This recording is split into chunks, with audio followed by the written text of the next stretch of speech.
Hi, I'm George Crump, lead analyst with Storage Switzerland. Thank you for joining us today.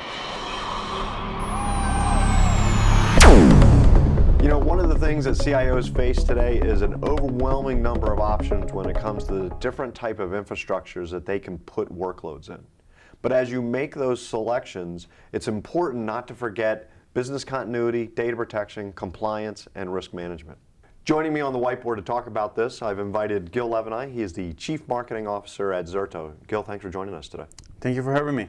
So let's talk about this. What are some things I need to think about if I'm a CIO and I'm looking at these different types of workloads? What are some things I need to think about? Let's start with business continuity. So, as you said, CIOs today are very, I want to say, bombarded with options. Sure. Okay. They have their traditional workloads, you know, their CRMs, their ERPs, their financial applications, their HR applications, everything normally running probably on a virtualized environment in a data center. And now as everybody's coming and telling them, no, you have to move to a public cloud, consider this, it's operationally, you know, more effective. Some actually don't want like the full, you know, self-service public cloud. They move to managed service providers. Right. All kinds of options. Right, sure. But these options also, in some cases, change the way they manage their IT. Oh, okay. And in that sense, what they need to remember is, hey, the fact that you moved your workload, your CRM or your ERP or any customer applications that your bank is running on to a public cloud doesn't mean that you don't own the responsibility for business continuity. What happens if that public cloud provider, just like happens for Amazon or Facebook or any of these guys, you know, also the big cloud providers do have downtimes. Right, all you got to do is do a Google search on that and you'll get plenty of hits, right? Exactly. So what happens if they're down? Okay, are you not responsible anymore? Okay, so they will tell you that they will have all kinds of like, you know, cross-regional, you know, mechanisms to ensure that you're up in a different region, etc. But eventually, as a CIO or as a VP of infrastructure, you own your business continuity. You own the ability to recover data. For example, in the case of a hacker, okay? There was a very famous case, I think a year ago, where a hacker hacked into the AWS account of a software company, basically changed their passwords and blackmailed them. Yes, I remember that they case. wouldn't pay. So he basically erased everything, including all the backups, including everything, and took them out of business. Right. So who's responsible? Eventually, that's going to be the CIO or the VP in infrastructure. Right. So moving to different infrastructures doesn't take responsibility away from you.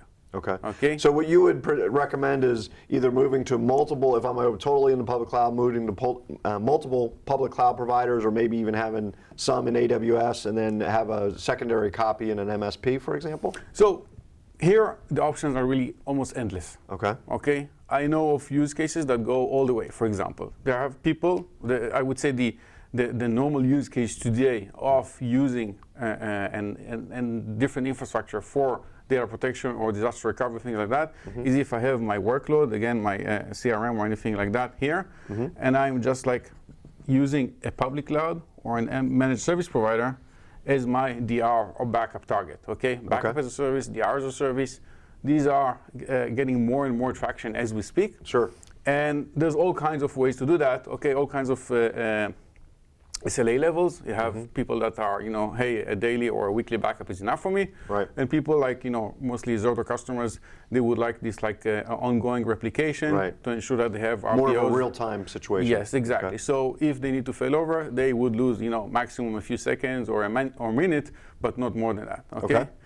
And so this is kind of like a very, I would say, a prevailing use case today of people trying to move to different infrastructures. Now, well, and it's also a good way to kind of start, right? I don't have to make that total jump in with both feet commitment to the public cloud. I can still keep the application on premise and then leverage this for my disaster recovery as a service, as you mentioned. Exactly, and even more so, it's an ability. It provides you the ability to test the public cloud, because whenever you can recover in a public cloud or in MSP, you can actually see what does it mean for me to manage to run my applications in that premise, okay, in a public cloud or in MSP. Okay. But if we look at, you know, one of the challenges here is that a solution like Zerto, which is more of a platform for business continuity and data protection, is cross-infrastructure. Okay. So you have the same type of solution, the same management, the same training for your IT people, regardless of where your workloads end up being. Okay. And that's critical, right? Because I don't want to have to run 4 different or 5 different data protection and business continuity applications based on what's going on, right? Exactly. You really want your applications to be agnostic to the infrastructure. Right. So you have to have your business continuity, your risk, your compliance, all of that also agnostic to the infrastructure. Right. Okay. You want to know that you have your compliance copies there, regardless of whether your workload now runs in AWS, in Azure, or in a Navisite public cloud, like managed cloud. Okay. Or back in your home.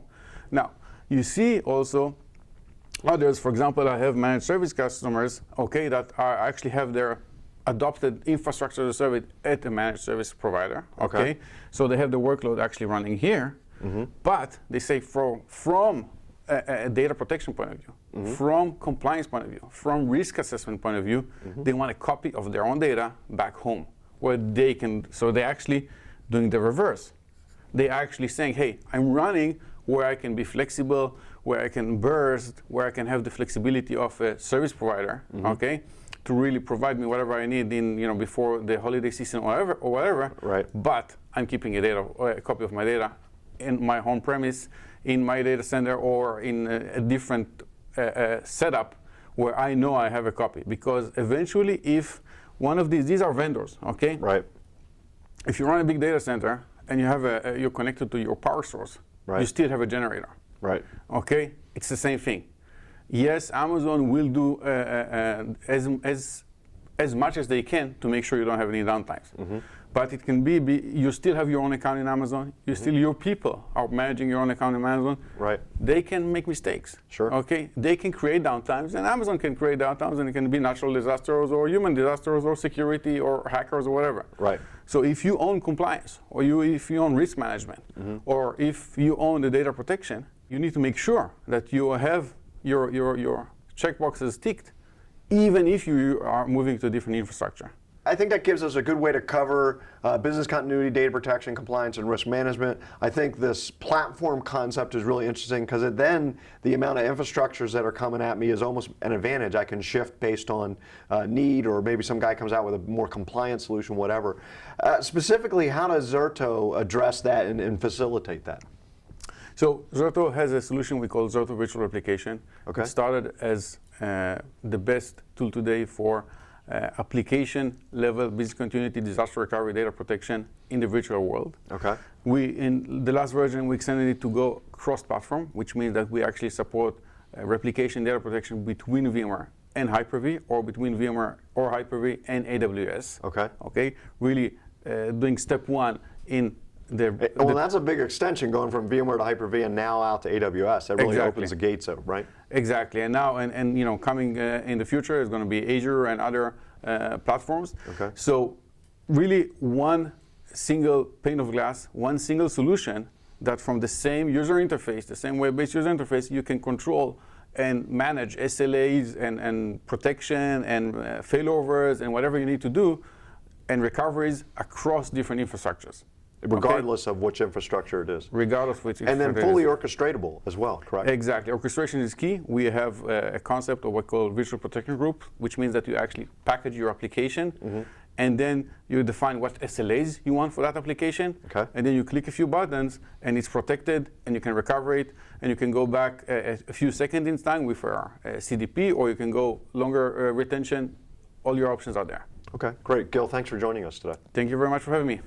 So there you have it. As you kind of get inundated with all the different cloud infrastructures, what you want to do is make sure you do the core IT 101 stuff really, really well. And that's business continuity, data protection, compliance, and risk management. And what you should look for is a platform that allows you to actually take advantage of all the infrastructure options that are at your disposal by giving you a common interface into all of them. I'm George Crump, lead analyst with Storage Switzerland. Thank you for joining us today.